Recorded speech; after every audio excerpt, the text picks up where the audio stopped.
Good evening, everyone. Uh, Good evening, Mr. Bhagwan Shankar, sir. Good evening. Good evening. Yeah, Dave. A Good hearty evening. welcome to all the participants here. So, it's another episode of College to Career that we generally organize from VACP, Vinaya Commission School of Economics and Public Policy. Uh, I think by now all of you have seen the video about our institute. So we offer an undergraduate course, BSc Economics Honors, a 3-year and a 4-year undergraduate course, with a lot of innovative models within the course, so that you know you accumulate, you earn the market ready skills when you are with VSCP. Uh, we have minor specializations in health economics and data analytics. Data analytics courses are basically designed and delivered by HCL Tech. And we also have a model where we invite professor of practice, the senior civil servants, uh, people from the UN, retired people from the UN, etc. The whole objective is after doing your undergrad or passing from VACP or from wherever you are, your ultimate objective of any student, any parent, is to see their kids uh, being employable in the market and have acquired that employable skill. And as you can see that the job market is ever evolving. There is no such kind of syllabus for that matter, or any curriculum for that matter, which ensures a job or ensures you know quality life. It's all about the skills that you earn, that you nurture, and how effectively those are being, how you are trained during this period matters a lot when you actually graduate or land up in the job market. So the course structure VSCP is designed in a way that no matter from which stream you come from, be it arts, be it science, be it commerce, the course is useful to each and every one. And the opportunities, we try to create opportunities for each and every one. For example, if you talk about this college to career session, if you look at the previous sessions, you'll see that we had people from industry, we had people from academia, and today we have a very tall person from the civil services.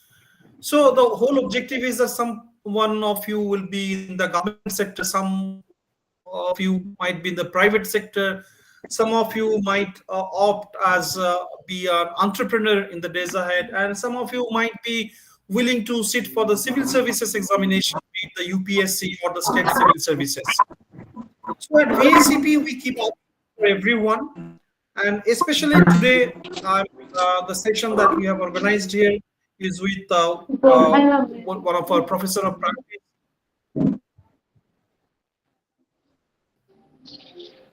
Am I audible to all of you? Yeah. So basically, so was I audible before, or is it audible from now?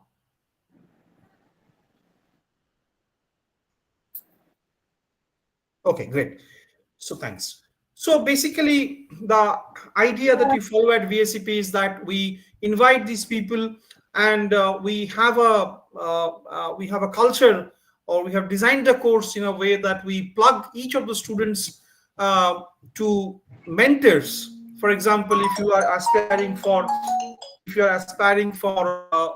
UPSC civil services, probably you would get a mentor like Bhagwan Shankar, or people similar to him.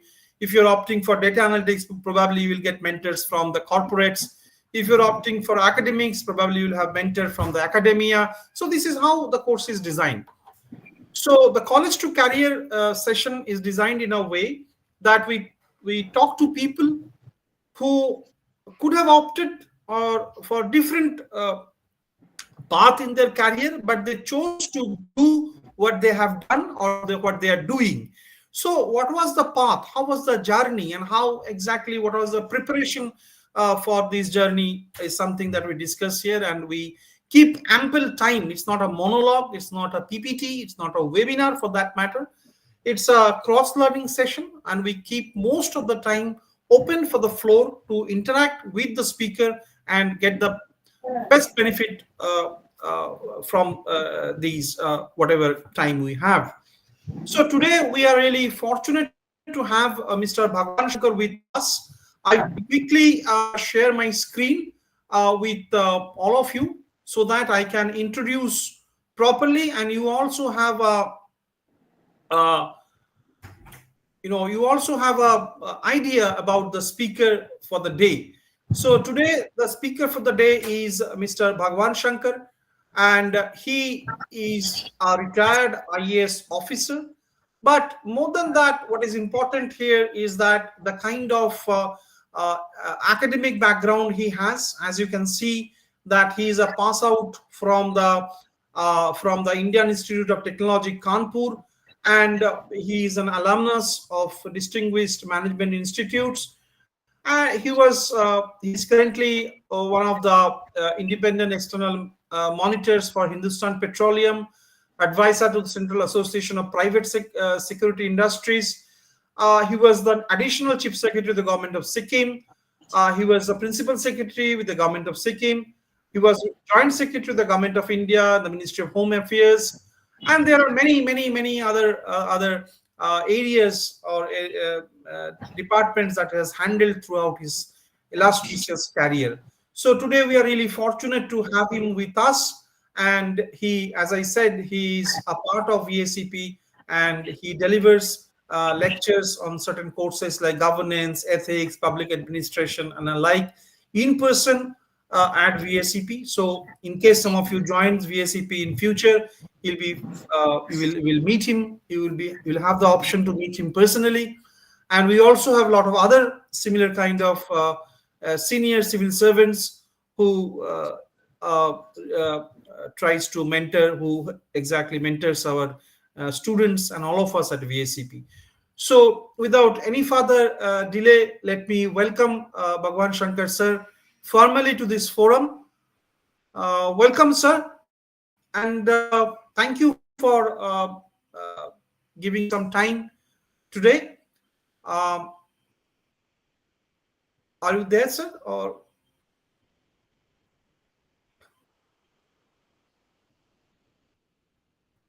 sir, are you there?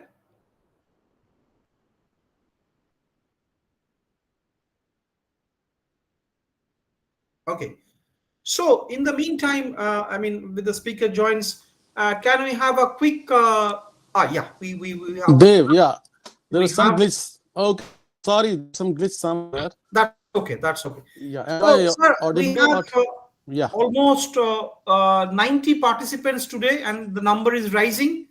that's Uh, fantastic. yeah, so maybe I will start this session. If you can say something about something that you feel like to address this audience before I move to the questions that we have to understand from you.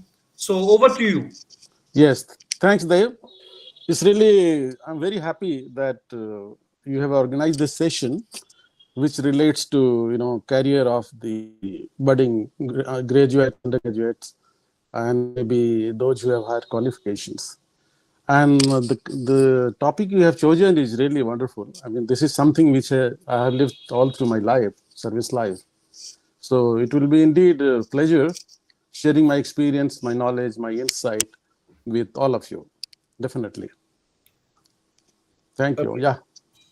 So maybe I see a lot of people. How many of you are from this particular town? I mean, from Chennai or from Tamil Nadu? Is there anyone?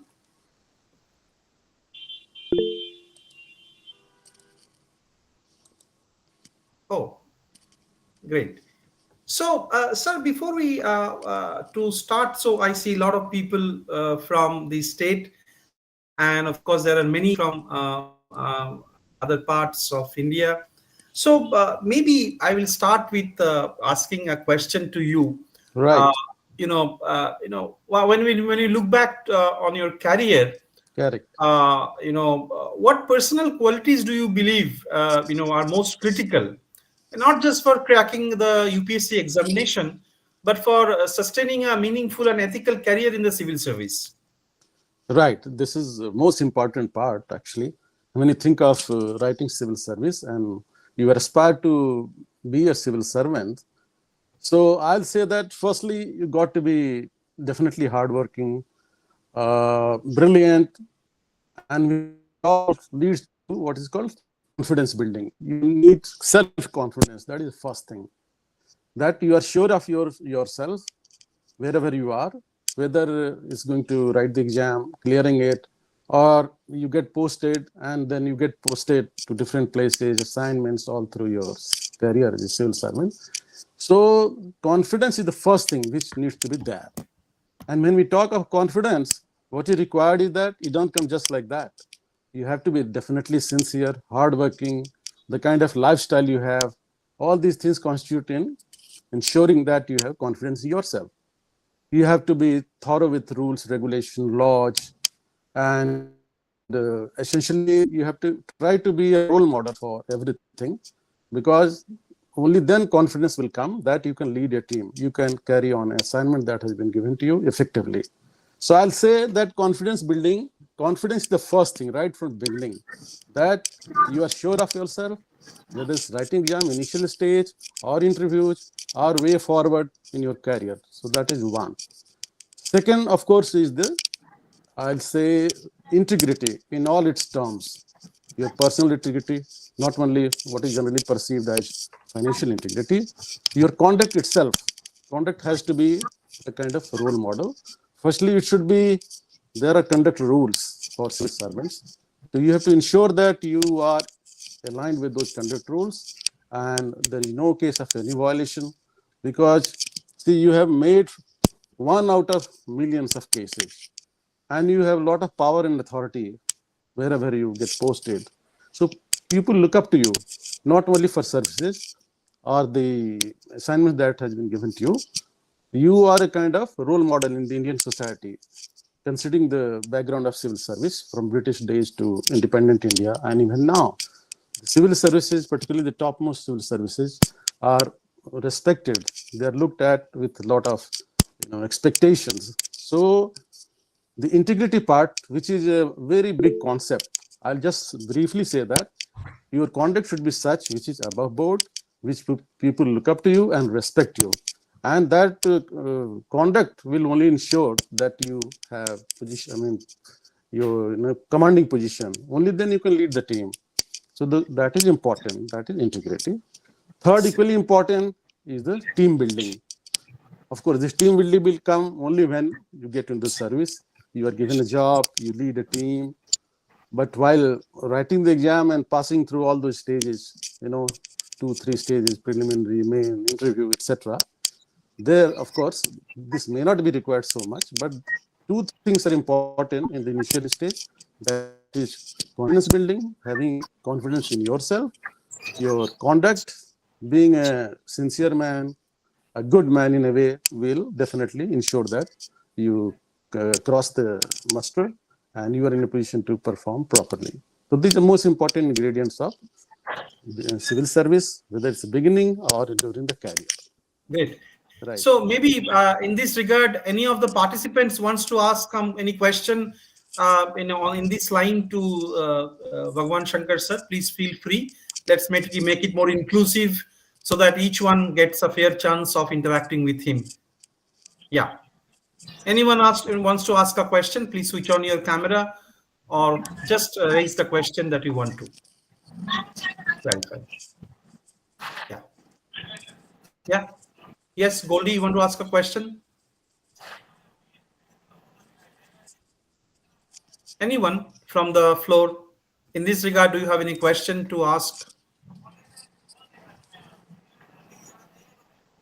So yeah, Anurag, you can switch on your mic and you can ask the question. Absolutely, feel free. Yeah, absolutely. Feel free, feel confident, and straightforward. So yeah, Anurag has asked a question. Anurag Dotare, Right. So, what perspectives should be there while preparing for UPSC in entire journey? Well, for preparation stage, most important that normally this exam is supposed to be for alert and brilliant, hardworking people. It demands quite a lot because once you get in the service, there is a lot of expectation from you. You are the person who is going to frame the policy for the nation. Who is going to implement the policy of the nation, and you play a role in nation building. That is the kind of job you have when you think of civil service. So, firstly, you have to think yourself whether you are signing up for this job. And while doing that, normally it is expected the way UPSC works, and that has been the kind of tradition for decades and decades. That no, I mean those who are really good, brilliant, sure. That's why I said confidence. That when you think that you are a good student, because this exam is, I mean, meant for only brilliant, good people. Okay, though there are cases people even third division or second division. I'm not saying that only it's for only for the toppers, but what is required is that you should be something like a topper. You have to be brilliant in your academics. You have to be brilliant in your all your lifestyle, because later on many things will be expected from you, because this exam is basically through written examinations. So normally we expect that students should be really brilliant.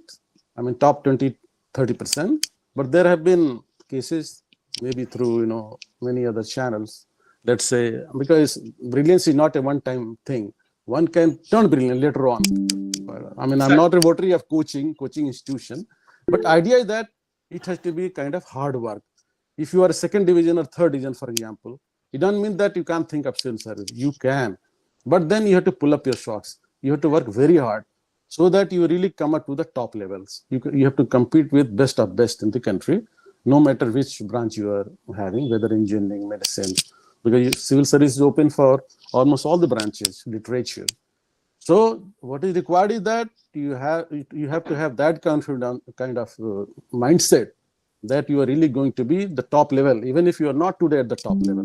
That is first thing, and that means you have to really work hard. What they say, 10 hours, 12 hours, I really don't know. In my own life, it was a normal. I mean, I was a little different in the sense that I have been good student, so it was a smooth journey from college days to university to in civil service. I mean, personally, I'll say I would never wake up beyond 11 o'clock in the night. But I will wake up early morning, 5:30, 6 o'clock. I'm just sharing my experience. But same schedule I maintain all through. So there was nothing unusual for me. But I know cases where things have been different. So to that extent, the students have to bring about a big change in their work style or functioning. So to sum it up, basically you have to really ensure that you are brilliant in your approach, in your preparation. Yes. Great, great. So I think there's a very interesting question that has come from. So Anurag, I think your question query was answered to a large extent, and thank you for the nice question.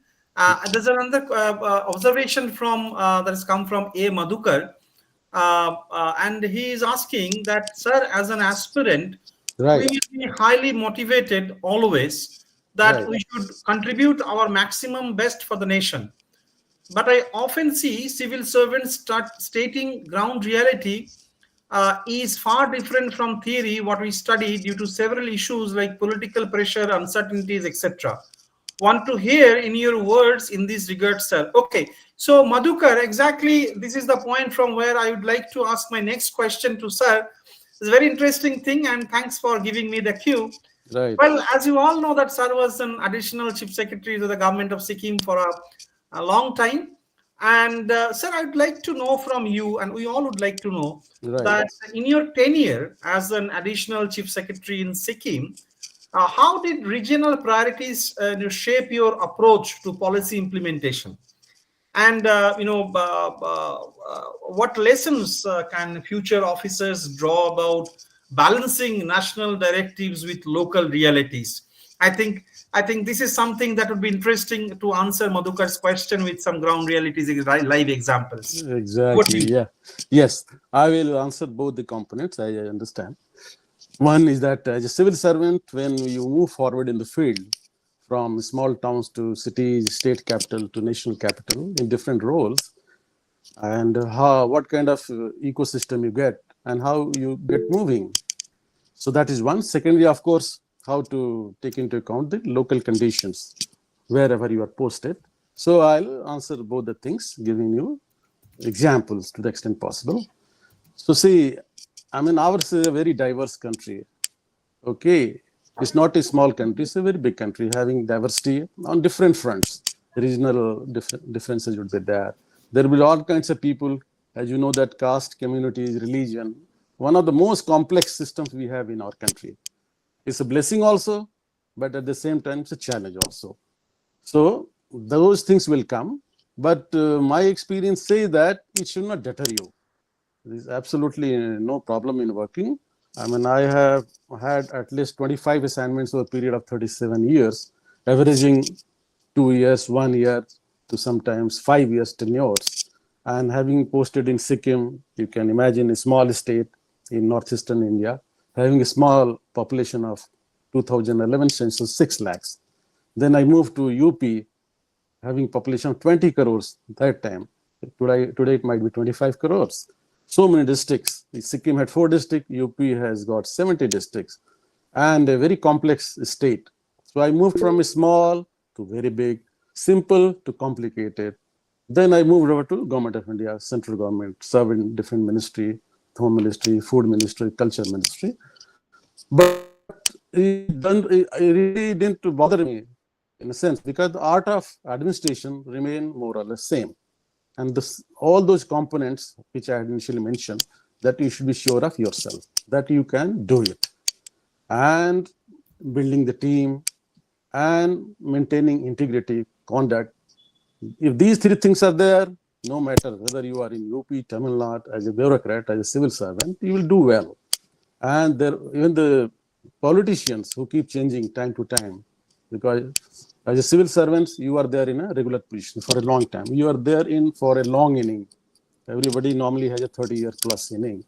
Whereas political masters who will be giving you directions, who will be basically taking decisions about policies, which of course you will be, of course, being advisor, the framer. You play a very important role. They will be there. But I've come across different kind of politicians from Sikkim to UP to Government of India. But I'll tell you that mostly I found them cooperative to the extent of 95%. If you talk to them, you put up your case, your proposal properly, they will understand. And there will be hardly any problem. If they don't find comfortable or your proposal proper, at best they will shift you. They will like to have somebody else who can toe their line. Okay. But my personal experience say that I have largely been very comfortable and I have no regrets at all. And having worked in different domains, small to big state, to central government, to state government, I have been in a position to contribute wherever I have been in a small or big measure. So that is not a problem. Coming to the second question of Sikkim particularly, for example, what I could do, particularly in my last posting when I was in Governor House as Secretary to Governor. So see, Sikkim is a beautiful state. And there's a lot of tourism. It's known for tourism. People visit it. It's a and snow, mountains, greenery, and small population, not much of law and order problem. And it's very scenic. And having traveled all over the world, all across, and people used to talk about in Switzerland. I mean, one can say that it's like a small measure. It's like Switzerland. So lovely. And someday when I was handling 5-6 departments at the same time, along with handling Rajbhavan also, one of the assignment was public relations, information, IPR department, they say, information public relations, which also handles film part also. I was surprised. It was 2019 when I was there, just before COVID. Then the COVID came and there was a big gap. Then after 2 years, we resumed our normal work. I could feel that this is the state which should have film policy, because there are beautiful locales and it can it is comparable to anywhere in the world. So we should have a film policy for the state. And there were some groups working in field of theater, folk groups, and there were many stakeholders. People have been meeting me, talking to me, because this was a subject matter of that department. But there was no film policy as such. So I thought of framing a film policy, and it took time. I mean, the way policies are formulated, you have to consult the stakeholders. You have to see how things are working in other states. For example, let's say Bombay has a film industry, UP has film city in Noida, things like that. All those things came into my mind, and I did go in that line. I consulted these states. I contacted people, like some of them were my batchmates in UP and Maharashtra. So what kind of policy you have? Please send a copy to me. Let me see how I can adapt it here. What kind of changes could be made here? So it started. And I think it took some time, but after 1 year, we made a film policy. And I spoke to the people who are working there in this field. And I was fascinated with the kind of talent they had. It's just that they had to be given, chance to, perform in acting, or let us say dance, music, all those genres that you have in art and culture. And infrastructure was also required. You require a lot of infrastructure in filmmaking. So that was there. And finally, we came out with the film policy, which was released, which means that what will be the role of government, what will be the role of filmmakers, whether insiders or outsiders, all those things are mentioned actually. What kind of administrative support would be given, what kind of financial support would be given, subsidies would be given, taxation benefits would be given, all those things were worked out. But it was specifically for Sikkim state, because taking into account its topography, taking into account the talent of the people and their willingness, they wanted to work in this field. And of course, you all might be knowing Danny Dengjongpa. He from the Bollywood film industry. He has been a noted name. So that is how I put the question: given why can't we have more Danish from this state? Then they said all kinds of problems and how government is in a way missing in this front. So with the small things started. And while talking, I tell you a very interesting thing. I shared with Dave also when I was in Chennai. I mean, there. That I just casually mentioned that you should think big, and you should think of going to Cannes Film Festival, which is far cry those days. Imagining Sikkim production will go to Cannes, but I moved out of Sikkim, came to Delhi, and after 3 years, I got the news that film production team had reached Cannes. So it was a short period of 2-3 years. They did so well that with their production, they reached Cannes Film Festival, which is the ultimate level of film production. This could happen only because I could understand the potential of that place, and we could translate it into reality in form of a policy and supporting the stakeholders, finally, which led to that kind of product. So this is one example of taking into account the local condition. And the first question I have already answered you. Yes, please. Sir, I have one interesting question at this moment. You need not take any name for that matter. Right. But I think most of the people aspiring for interviews, etc., they have a query. They at times we face a lot of conflict of interest. I mean, I being a dean, I do face it on a daily basis. Probably Right. you as a civil servant managing a district, as a state, life was not really smooth every time. So you might have faced a lot of conflict of interest with the political people and other people. You need not take any name for that matter, but if you can share an example of how you have managed any of these cases, if at all it has happened at any point in time. Well, see what happens that in this journey, which I said is a long journey of the civil servants, you are tested right on your first posting, and then you are recognized there only. Like in this particular, let us say in Indian Administrative Service, you are a leader right from day one. You are CEO right from day one, CEO of a subdivision. When you become district magistrate, you are CEO of a district. So you are given that kind of role. and you start functioning. Over a period of time, like I'll tell without naming anyone, I was posted in Sikkim subdivision, Pakyong. That was my first posting, where you have the airport. Now it is a district. So I worked there for 2 years, and there are so many issues which happen, which possibly rattle the top level also, including the chief minister, in relating to electoral rolls, putting names in the electoral rolls, and similar issues actually. In fact, electoral is the most sensitive issue actually.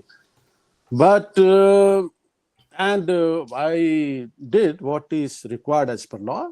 To be fair, many names were included, which had been included for many decades, which was a blatantly a wrong thing. But with this, I was shifted out immediately after a few months. But then I was identified. They knew what kind of officer the chap is. Is basically saying no nonsense approach, being a true professional, one can say, work according to the rule book, and being honest in your conduct. These were 3-4 things which were there, I can say, in my performance, the first posting, and which somehow carried on all along. And this reputation traveled all through all my postings all along. People, before they could decide where this guy should be posted, they knew what kind of fellow he is. So your reputation travels much before you reach to the next destination. That is important. And this really helps in telling the political masters and other stakeholders what kind of officer is there, what you can expect from him. So major battle is fought and decided this way. So remaining things become very easy. I mean, I also face many issues on the way of different kind of chief ministers, politicians, central ministers. But I'll say that I have no regrets, because 80% was already taken care. And all through my 34 years of journey was this way. In fact, when I was posted one time as MD of Sikkim, State Bank of Sikkim, Managing Director, just 1 week. After some day, I mean, one of my kid mentioned, that in Nepali, ki, yo manshe kadaksha. He's a very tough guy. So I was surprised that how come this kind of thing is there, because I had come to the state after 20 years. I had left in 1998. This is after 20 years. So I thought that people might have forgotten, and I was there in the second inning for only short period of 2 years. But that really actually tells the entire story. Of course, that kind of reputation helped me turning around the financial performance of the bank, complete turnaround, because all those loans, etc., were returned. They knew that as a tough guy, attachment will happen. I'm just telling you that it really works. So I was a lucky guy. I'll say that I didn't face much of problem one-to-one with a politician or any stakeholder. Rather, my postings were automatically decided based on my track record. So that is how it happens practically in real civil service life.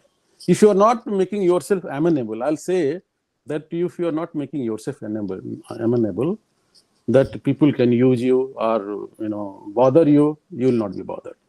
So it's completely up to you what kind of fellow you are, what kind of officer you are, and that is proportional to the things which come later on, with regard to the response of the politician, response of the businessman, people like that. Yes. Yeah. So yeah, we are getting a lot of questions from a lot of participants. So yeah, Dave, yeah, you can just check our website, and my email, etc., is all there. You can just type my name in Google, you'll get all the information. Sir, just for the participants' awareness, Bhagwan sir can speak both English and Hindi very fluently. So if you have any questions, do not hesitate to ask either in Hindi or in English. Doesn't matter. Language should not be a barrier. As long as we can, or even if in Tamil or in Malayalam, we have people to translate it. If you have any questions and you are not able to assemble your thoughts in English, that doesn't matter. Language is never a barrier. It's a bridge. So please shoot your questions. We'll try to translate it in either in Hindi or English to sir and get the clarifications from him. Sir, my next question. So any other questions from the floor? So my next question to you would be, with AI and data analytics, transforming governance, how should future civil servants prepare to engage with technology while preserving the, human touch in public service? So how to balance this technology and the human touch in public service? Basically, how would they reconcile or prepare in this particular aspect? Right. See, technology is something which is inevitable. It has been there and it will be there. Just give me a second. I think this is working somehow. Just I'll take a minute.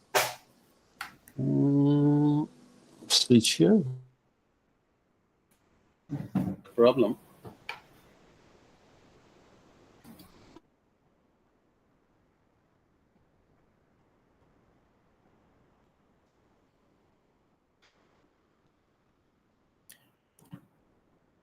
If there is a problem, sir, you can as well join from your mobile phone as well. It's equally fine.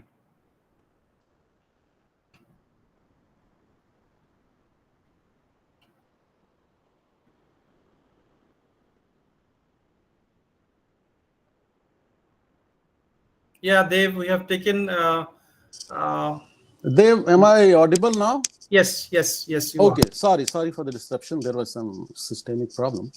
So can we resume now? Yeah, please go ahead. Right. So we are discussing the role of technology. Well, technology is something like your breathing. Without technology, I can say that you can't survive in the modern world. And as technology affects every aspect of life, everyone in the society, and it is responsible for the growth of the society, the upliftment of the civilization. It will keep playing an important role. It is essential, important also to ensure efficiency in government system, like in any other system. So with AI coming, I don't think there should be much of problem. Rather, we should align with it, and we should try to see what benefits we can get out of AI, because there are so many benefits out of AI in terms of reducing drudgery, giving you quick results. Of course, there are some issues people talking about it will take away jobs from people and all that. But see, same questions were raised when computerization started in India. So rather than taking away job, we were known for our IT strength, IT industry in India, and we contributed so much in the growth of different countries. For example, in USA, so much of outsourcing has happened. So with AI also, frankly speaking, I don't think that we should be so much worried about the disadvantage part of it, but we should be smart enough to get benefit out of it, and it should be put to use even in administration also. So there won't be any issue on this, and we should prepare ourselves wherever departments, ministries are there to incorporate AI factor in a phased manner, in a definite manner. Yes. Right, Dev. You're not. Your voice is. You have to switch it on. Yeah. So there's a question, a rather long question from one of the participants, Prarthana, and she is asking, "Sir, I had been a topper, but I failed UPSC 3 times. That's okay. That's okay. I had left my job to prepare for this exam. I have completed my master's in economics and philosophy too. I'm already 27. I don't know if I should still keep pursuing the preparation. I really like studying for the exam, but my age makes me feel impatient. So my doubt is, should we stop preparing for the exam after a specific age and invest the time in upskilling, prepare along with job, or keep preparing full time? Very pertinent question. Very pertinent question. Sir, over to you. Yeah, absolutely fabulous question. I really like it. See, what has happened? Somehow I was there when I cleared the civil service examination. This girl is just, I can imagine myself being there, some 40 years ago. So before the new pattern started in UPSC, somewhere post 2014, it was very clear that those who were good students, they used to get through.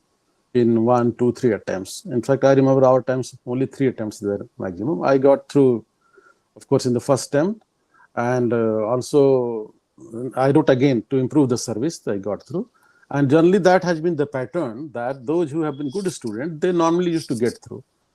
But I admit that the present scenario, what is happening is that, and this is not just one case, thousands of cases I have heard that very good students and toppers in their branches are not making through, and particularly in the prelim stage. I'm not sure whether she has crossed the preliminary stage. Now, the preliminary stage itself is a big hurdle because it constitutes two papers somehow, and then it's jumbling actually. It's not in our time the preliminary used to be essentially tested by your own subject. Like I was a civil engineer, I wrote civil engineering paper even in preliminary, and there was a paper of general studies. Now I'm told that in preliminary stage the first paper is nothing to do with your subject matter. It is jumbling of so many things, GS as they call it, and too deep actually, history, geography, philosophy, and constitution, economy, so many things. So my personal view is that it is a little complicated affair these days, and there is a lot of randomization, and it's truly my view is that's not reflection of your brilliance once you clear the first stage preliminary one. The second stage, right, main one, of course, is subject driven, where of course your talent, your subject will be measured. But here, what is happening that my personal opinion is that I'll say this is a faulty process, frankly speaking. I'm not in agreement with the way this is being done by UPSC in the preliminary, and there is a need to reform it because umpteen number of cases are there where good students, deserving students are being left out. Now, the second question relates to your personal choice because this is what it is. I mean, I don't know how many attempts you have, but it is ultimately resulting into a lot of wastage of time. Many years of the students are being taken away. Good students are wasting their time, wasting their money, energy. So it's better to have some other options also, second, third option. And you should never be sure, unfortunate to say, that this will definitely ensure you getting through the way the system is at present, no matter you are brilliant. This wasn't the statement when we were our time, some post before 2012-13, before the new system, that those who were really good students in their subject, they stood a very good chance. But that kind of thing, I'm sorry to say, is not there anymore. So accordingly, you have to take a call, and I will suggest that you should definitely keep some more options and see. I mean, of course, age is important. These are most productive years, and you should start good and move steady and right. And thankfully, there are so many options available these days. So there is no problem. If a brilliant student not getting through civil service, I'll say this lost to the system, to this, UPSC and government. But then the reality is this only, and accordingly you have to take a decision. Yes. So there are one more question, very interesting. What are the qualities that one should maintain while preparing for UPSC? What are the do's and don'ts apart from preparation? How to start answer writing? Well, my take would be my own experience. Please. Firstly, I'm a guy, I never took any coaching. And I can't say much about coaching institutions. I focused on my own subjects. As a good student, I prepared my subjects properly. It was, of course, a lot of hard work. We had to put in lot many hours. Every exam, I remember. I mean, little more than during your graduation and post-graduation. It's a demanding examination, no doubt. You have to put many hours. But at the same time, you take care of your health, mental faculty. I still remember that even till the last day, I'm a swimmer. I swim. I never left swimming. Okay, every evening I had to go to my institute swimming pool and I had to swim. A normal activity should be there. Idea is to have a healthy mind also while preparing. So don't compromise on that. Remain happy and keep working hard. And I'm sure that this will really help you. So that is in brief what I can say. Yeah. There's one more interesting question about preparation, the mock test preparations for exams. So any tips on that? Mark tests are okay. I don't think, though I have never taken marks myself.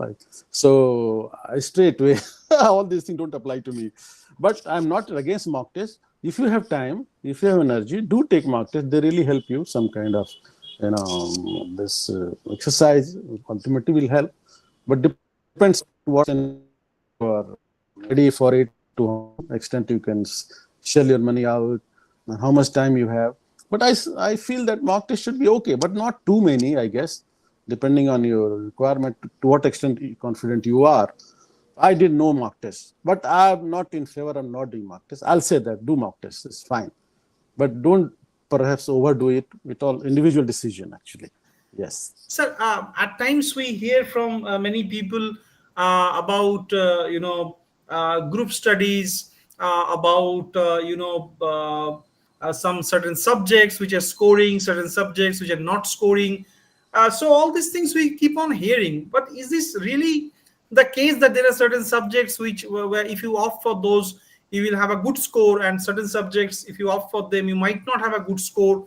So is this a myth, or is it all subjects are equally fine if you study hard and work hard? What's your take on this?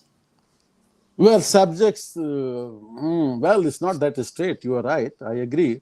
There's a lot of play and disparity.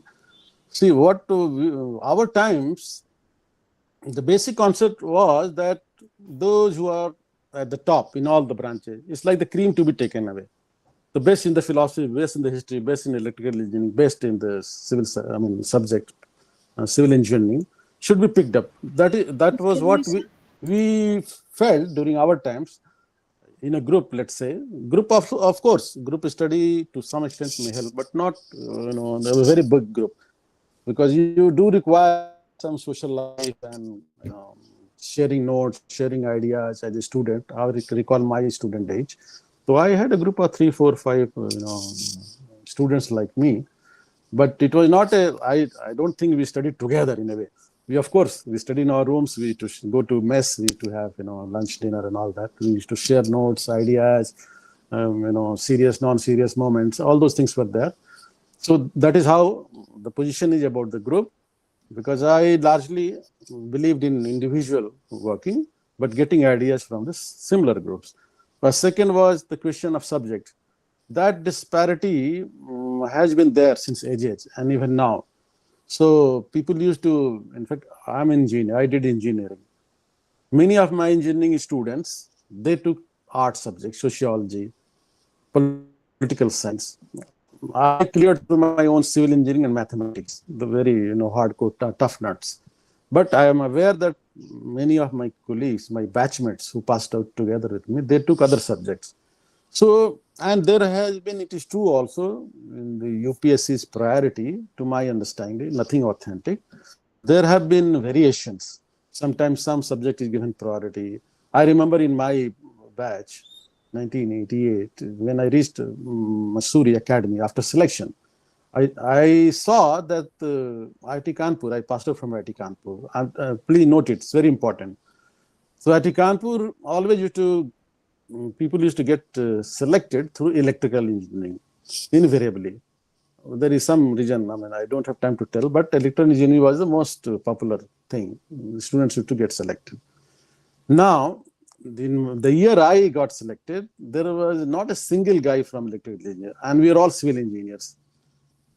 We could understand how can it happen, and it was rated as a better engineering. Ranking wise, inter-se ranking, electrical rated is better than civil engineering.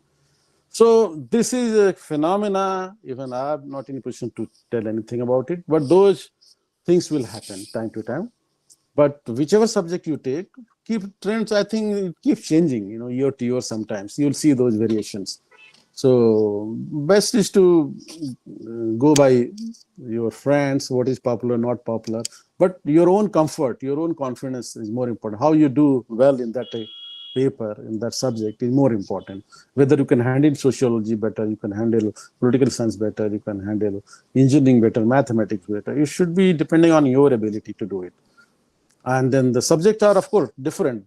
You have to look at the content part of it. I remember when civil engineering was there, it's a huge, course. as against one subject. What is that? There is one subject very small, having small material to read. Anthropology, yeah, I recall it. The anthropology, people used to say that it's a small material and it's easy. Within 3 months, 6 months, you can prepare. But I never switched. I said it doesn't really matter. I have been through this, exercise. We have been doing mathematics and civil engineering all those 4 or 5 years. So I'm very comfortable here. I didn't opt for anthropology. Some of them opted for it. Majority of them failed. Some of them cleared also. So there is nothing, definite about subject. It should be your comfort, how you are going to prepare, but you should do well. That is most important. And you should have the confidence in doing that. Right. So we have one question from one Somani, and one says that I'm a pharma student, pharma, Right. but this is not an optional subject in UPSC. What should one think before taking their optional subjects, and how to be consistent? Well, pharma, if it is not there, there have been many cases. I remember my lot some 40 years ago, 1984, we passed out. There were guys from computer science. Computer science was not in the subject matter. Even today, I'm not sure there is subject art. But they took physics, which was close to them, which they had done during their graduation. So some close by subject where you feel comfortable. As I said, it has to be assessed by yourself. Which subject you feel comfortable, you can handle properly. You can not master, but have good preparation. So the person who is from pharma has to think about it. Which subject will be better for them? Will it be chemical, chemistry, or I really don't know. So I mean, there's no straight answer to that. But point is that there are options available. People have done it, and people have done it in a completely different perspective. Engineers taking humanities subject.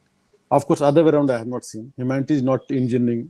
I have never seen any case. But many people take humanities subjects. History, very often, very common one. History, I think people handle it easily. Sociology also, psychology. There are 3, 4 subjects. Anthropology. These are 3, 4 subjects which are very common among the technocrats. Like if you are a person from, let's say, pharma, I guess you can think of taking one of those humanities subjects, right? So, in this regard, let me be a little selfish and ask you also to introspect, Right. being a dean of this institute. So, you have seen our course structure at VACP. You have been teaching at VACP also. So, Right. how do you see the course that we offer at VACP that is, close to, UPSC aspirants? How it can help out? Or should we really do some more innovation within the course structure, or how is the existing course structure for the UPSC participants, aspirants? What's your take on this, sir? Well, I was there recently last month, so all I know is about the economics part, where public policy component was there, and I delivered some lectures on public policy related matters. So economics, I can say, I mean, well, details I have not seen much, but I've just browsed through. I'm sure that it in line with other universities as far as economics is concerned.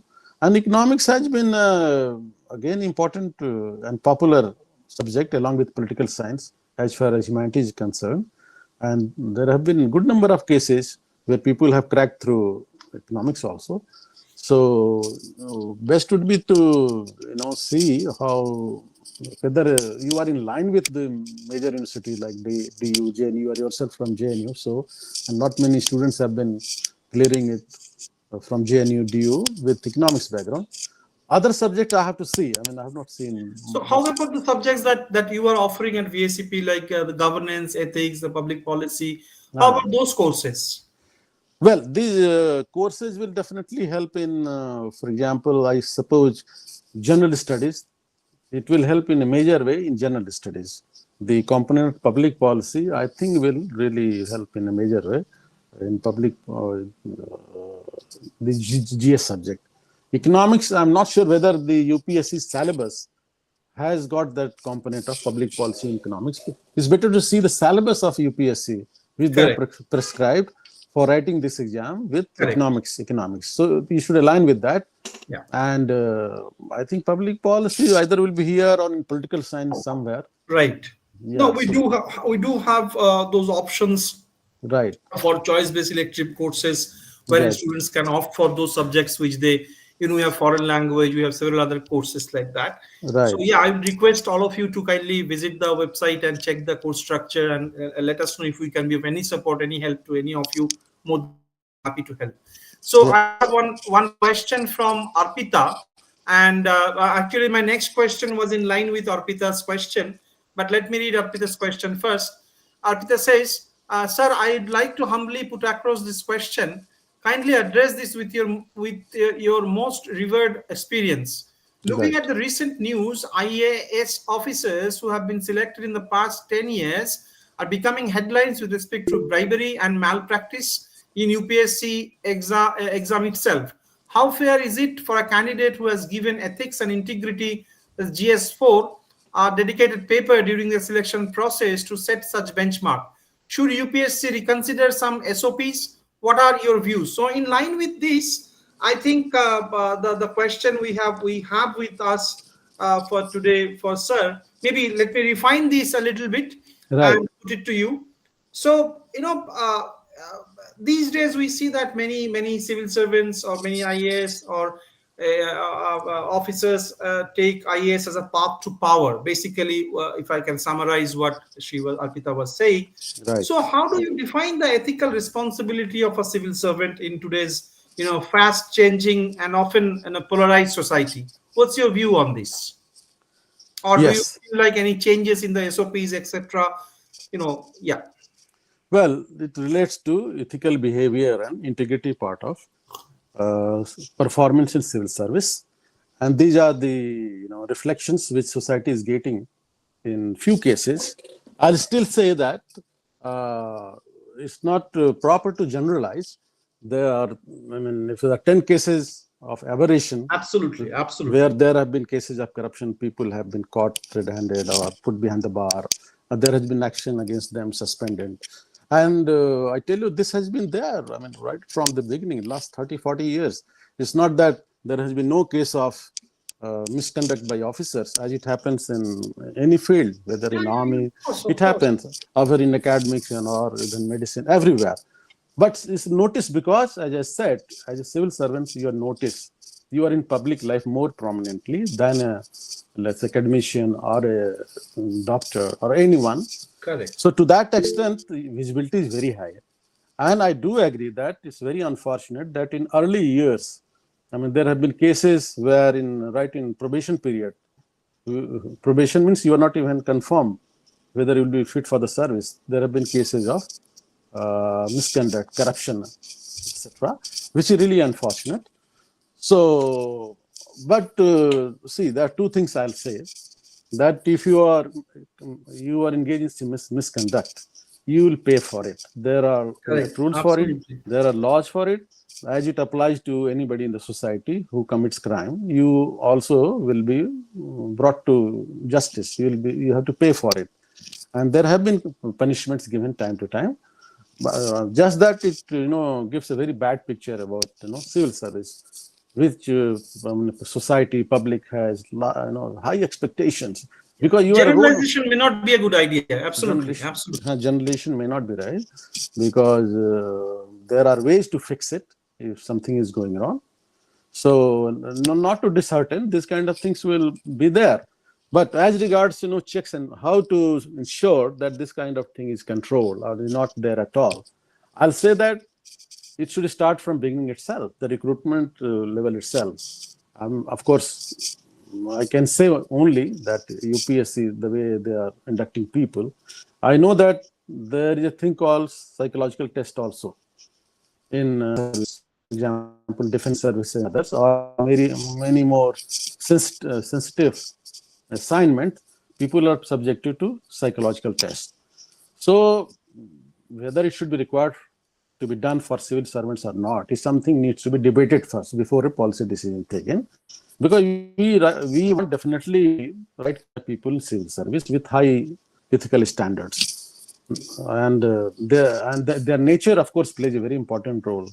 The kind of upbringing you have, the background, your Absolutely. Absolutely. I educational was going background, to family going to background. tell this. Yes. Yes. Yes, Yes. family background. Of Right. course, Absolutely. basically the interview, I'll say the interview part in the civil services, there are three stages: preliminary, written, and interview.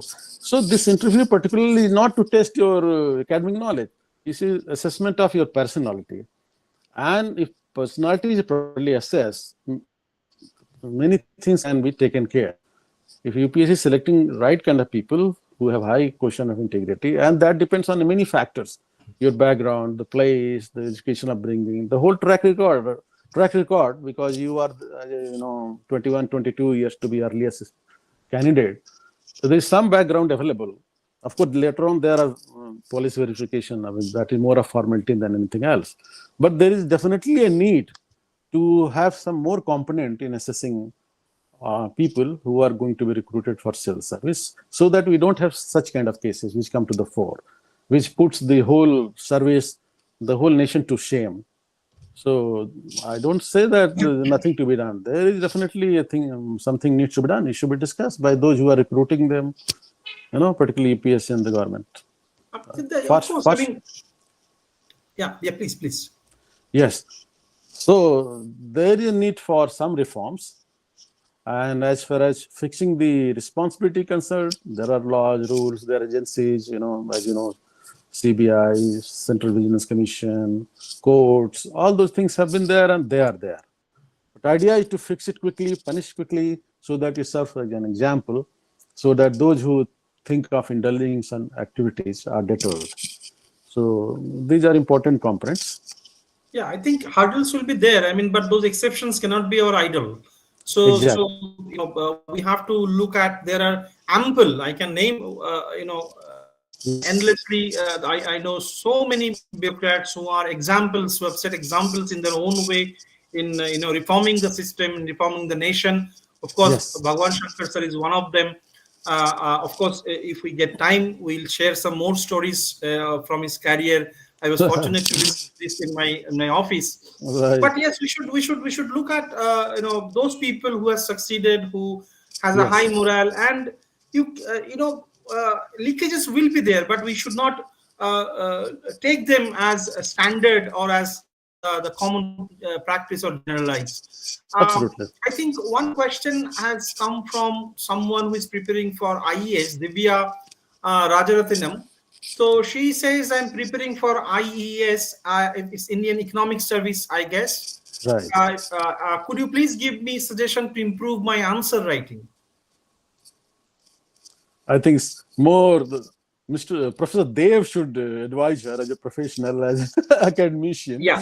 Yes, I I think think, that, yes, sir, if you can briefly give her some yes.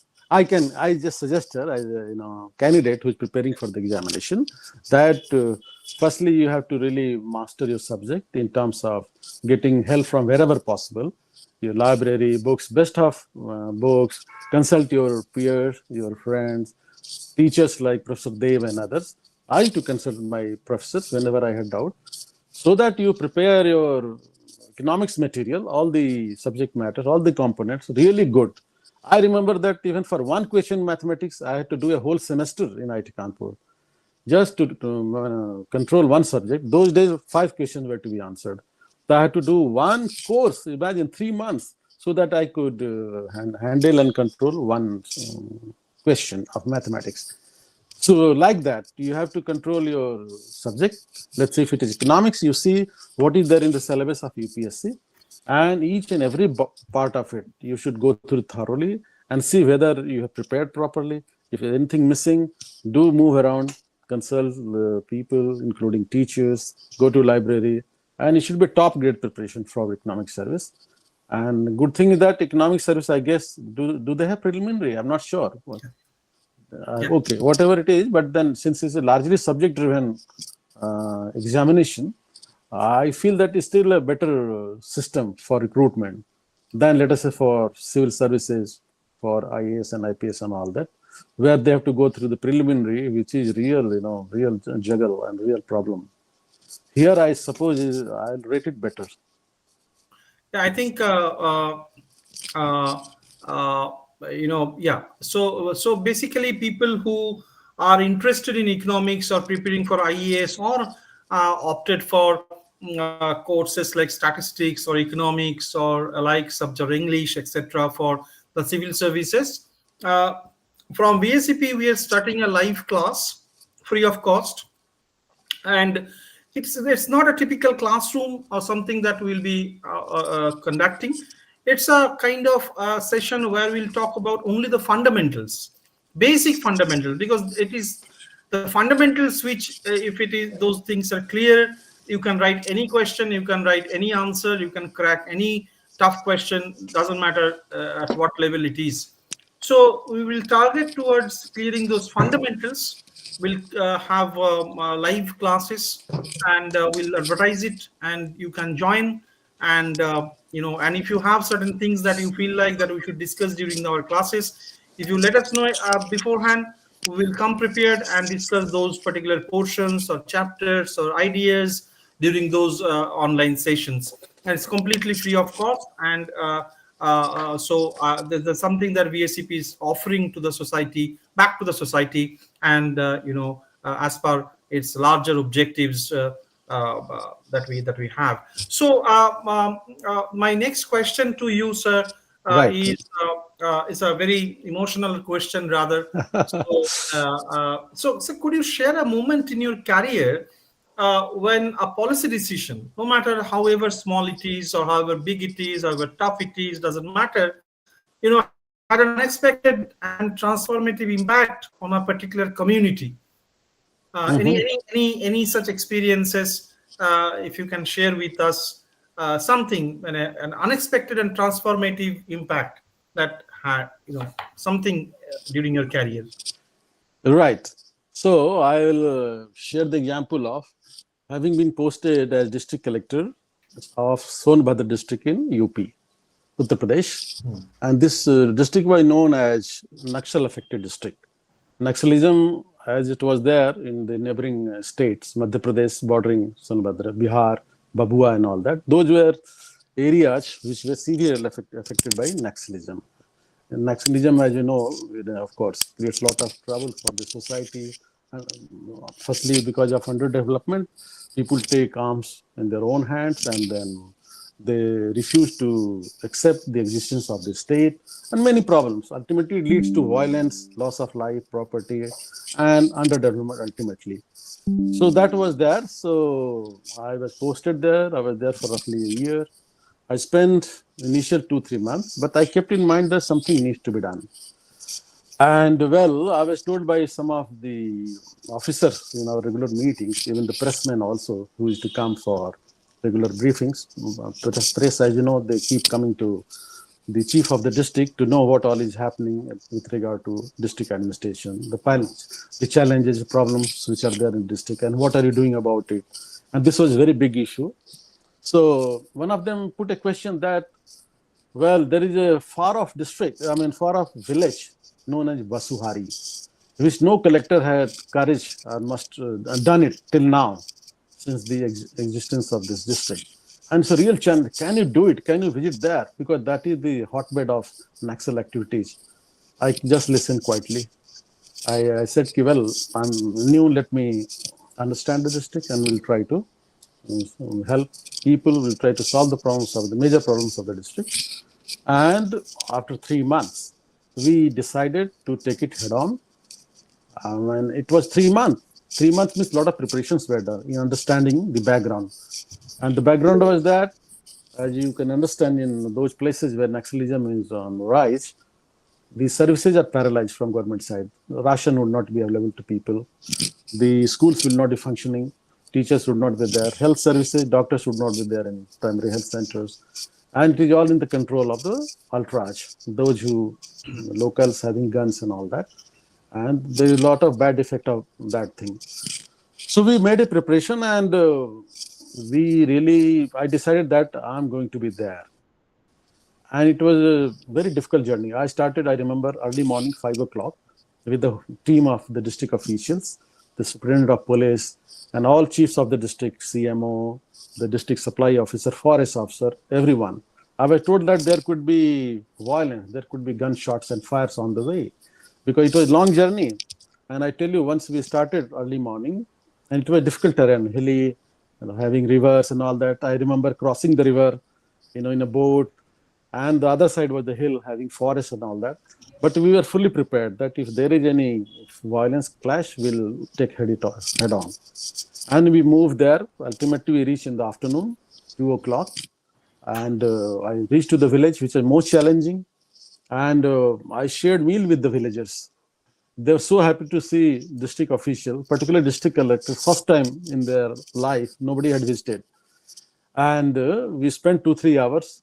Some kind of confidence building measures were taken. The officers were there. They said that from now onwards, you be sure that there will be ration distribution every week. Health services will be there. The doctors will be there. The teachers will start teaching in the schools. And at the district level, I had issued orders that the teachers should not be paid their salaries sitting at the district headquarters. They have to go there. And so actually the basic services, everything, normal operations started in that place after a few days. But it was a tough decision to the extent of taking life risk. But we did it, and finally it yielded results. And the officers used to go in a convoy, the police, the doctors, teachers. I mean, and that I was driven somehow. It was self-driven. Swanta Sukha. I wanted to do it. I took it as a challenge, and thank God we could succeed doing that. And we resumed all services which we expected from the state in that village and the neighboring areas. And after 1 or 2 months, the message came from the superintendent of police, my colleague, that is, sir, the area commander wants to surrender with a group of people. And I was heading that operation. They surrendered to us. And it was so satisfying that something which was unimaginable. In fact, in the headlines of the newspapers, in the top first paper, it was written, after independence, the first collector who visited this place, it was so difficult. And some of the ministers, MLA, they took it to the chief minister of that time. This kind of work has happened. So those are, and so it affected the community. The question was, if there was anything which I could experience in my service life, which affected the community. So this was one of the best examples where the community which were deprived of services, presence of state, they felt so happy and they joined the mainstream. And in a way, I can say that the Naxalism was stopped right at the gate, entrance itself of Uttar Pradesh. Because, geographically, if you look, these are the districts from where these problems can spill over from Madhya Pradesh, Bihar to Uttar Pradesh. So we tried to do this groundwork, and it really helped in a big way. It helped the whole community, all those villages. They had, and so many things we did. In fact, it will require 2 3 lectures. What happened in the land reforms, what we did about civil supplies, so many things followed. There was legislation later on in the UP State Assembly where some of the tribes were put in scheduled tribe list. So it led to legislative reforms also. So this is one example. And there are many other. I have some 6, 7 which require time. And the latest one was when we had new arms rule 2016. Yes. And then, yes, to ask the shooters, those who are engaged in shooting sports, they will know what kind of benefit they have got, whether they're feeling good about it. And the manufacturing of arms and ammunition in India, just 2 days before, I read the report, defense minister saying that we are exporting, in defense supplies to outside world. The export has started. It was all because it went to private sector. Private sector was stopped. And we made rules through this Arms Rule 2016, which defined production in private sector, which was till then only in the government sector, those ordnance factories. So these are 2 examples I thought that I can share with you, which have affected the community at large. Yes. So maybe before I move to my last question, I have a question from one of our participants, Piyush. And Piyush is asking a very interesting question. Of course, I could have answered this, but let me put it to you, right, as you are the guest today. So right. Piyush is asking that there are several people who did not take UPSC exam, but they got positions of finance secretary and chief economic advisor, etc. such as Muntek Singh Alolia, he names Raghuram Rajan, Arvind Subramaniam, etc. So, on which basis they have been selected? That's the question raised by Piyush. Nice question. True, true. So, well, to answer this, so bureaucracy and running the government is not about being an IAS officer. But IAS officers are majority. They are the ones who run the IAS. I mean the allied services also, police and revenue and all. Civil services, they largely run the business of the government as professionals. But you do require specialists at times. For example, we still have from long and so many years, the Secretary of Space is a scientist always. Secretary DST, Department of Science and Technology, is not an IAS officer. And atomic energy, also not an IAS officer. So there are certain subjects which are highly specialized, which have been reserved for the people from those fields, and they should be given that respect, that position, so that they also feel important. So that they don't get frustrated with presence of a so-called IAS type bureaucrat who may not understand what is space science, what is atomic science. So the government had understood very well long ago. It's nothing new. So these people coming as advisors or secretaries is not something of recent origin. It has been there as a matter of policy decision of government that certain things, certain subjects will be handled by specialists only, and they have been given those positions. So no problem. I'm fully in agreement, and it could be even more in times to come. As the things change, we get more tech driven.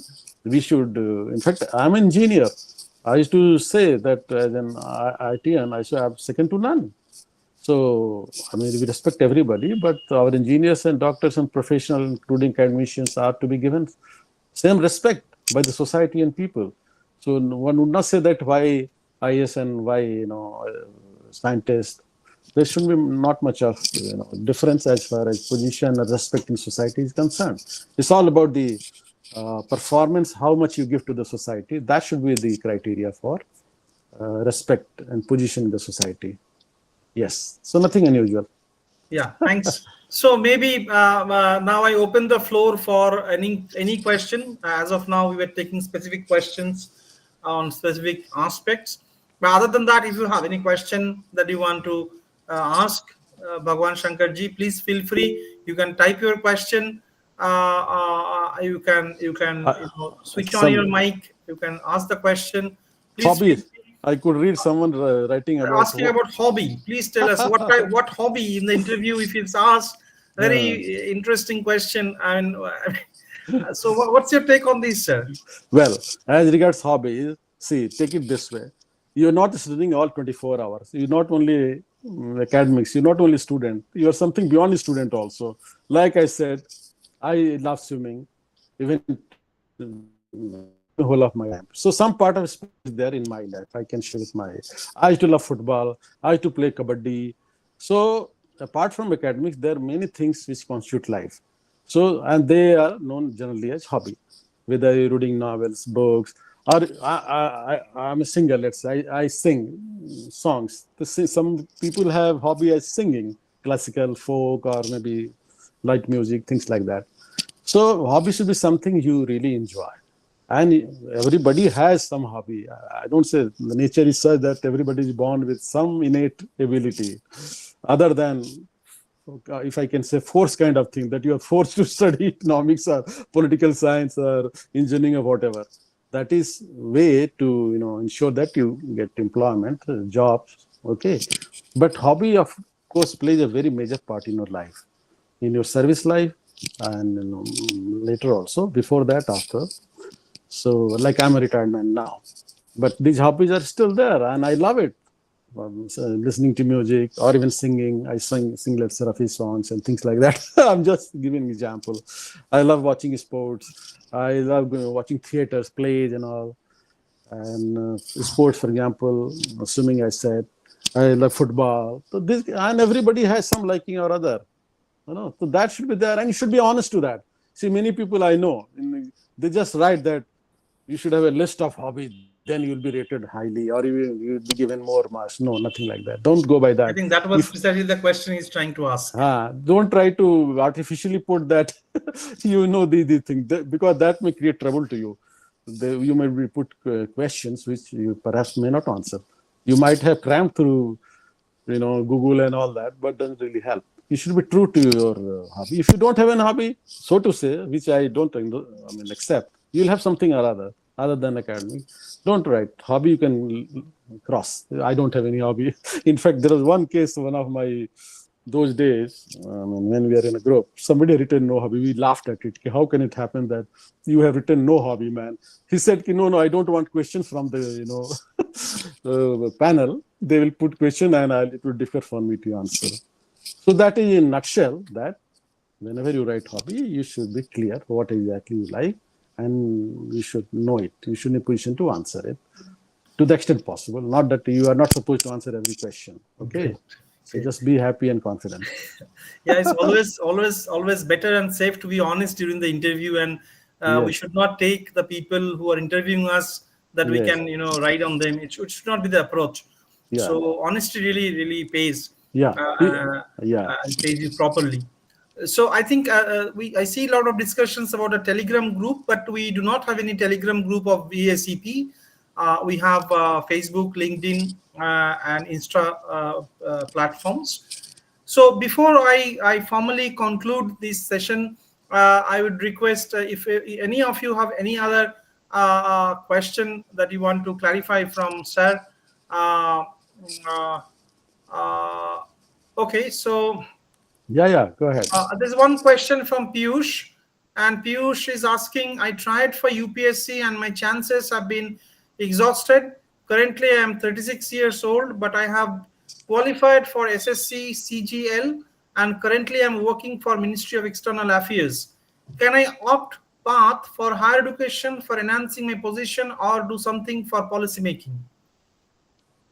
Okay. Enhancing education qualifications is always open. For example, you can do master or PhD. There is no bar to it. Correct. I'm sure, Professor Dev, I think for PhD, there is no age bar, I guess, unless No. There's no no age age bar, bar. sir. Even Yeah. people retiring, after retiring, they're doing PhDs. PhD, right. Yeah. So acquiring skills and education qualification, unless barred by an institution, is always open. But it should be basically, it results into what is called skill.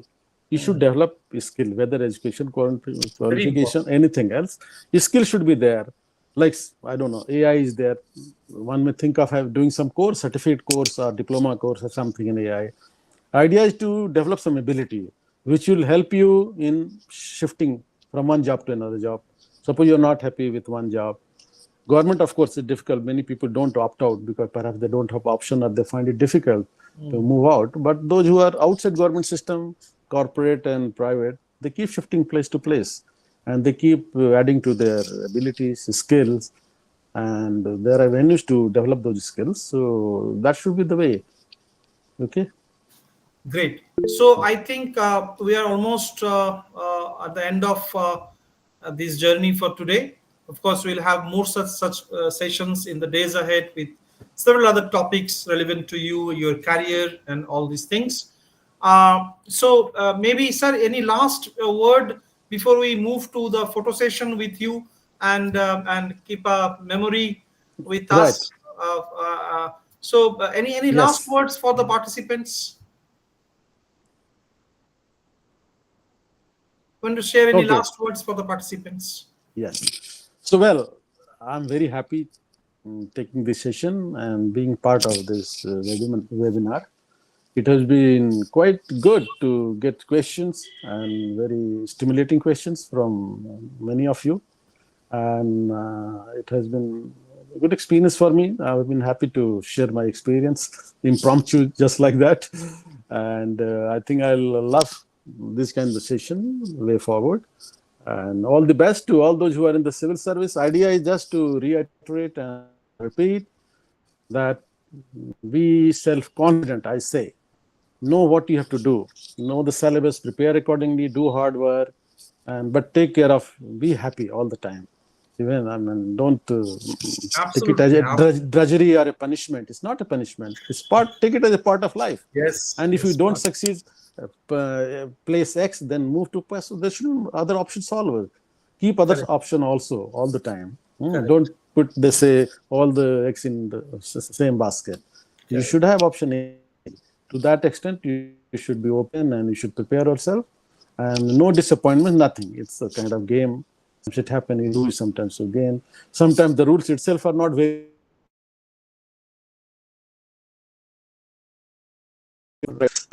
before 2030. Yeah, it is a part and parcel of the system, sir. You can't have a smooth Yes. sailing kind of system at Yeah. any point in time, anywhere in the world. And don't condemn yourself. Yeah. Firstly, never condemn yourself that you have not made it. No, nothing like. There's life beyond civil service. There's life beyond economic service. There's life beyond many so-called, these premier services. Open now, more opportunities everywhere. If you are a good, nice, hardworking, and confident man, you will do well wherever you are. Correct. So that is my message to all of you. Thank you. And all the best to those who are preparing for civil service. And I'm available for any interaction, any question to answer through Right. Professor Dev. Yeah. So thank you so much, everyone. Thank you so much. Thanks, everyone. May I request everyone to voluntarily, if you can switch on your camera, and we'll take a photograph with sir to keep this as a memory for today. And just to Tina, you can in the meantime take the photographs and archive it and share with all the participants through social media.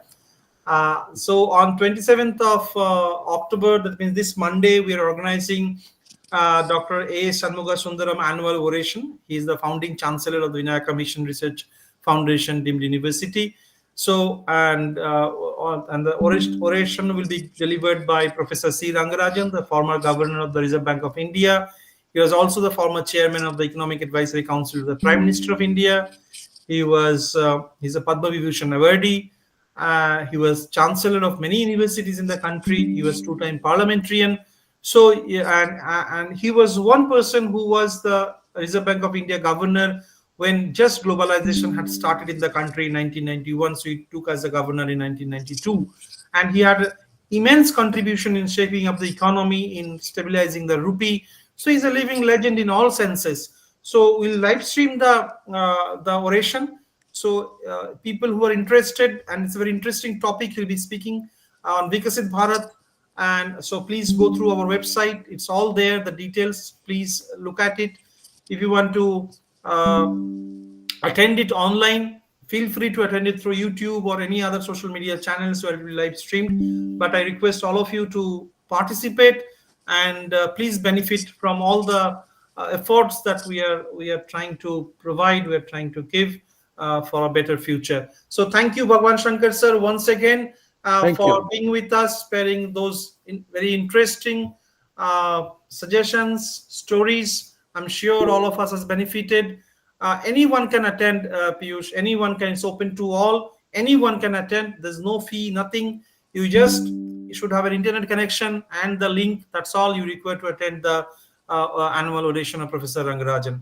So VACP believes in inclusivity. So we try to do it that way. I mean, we don't do things different. Don't do different things, but we try to do things differently. And Right.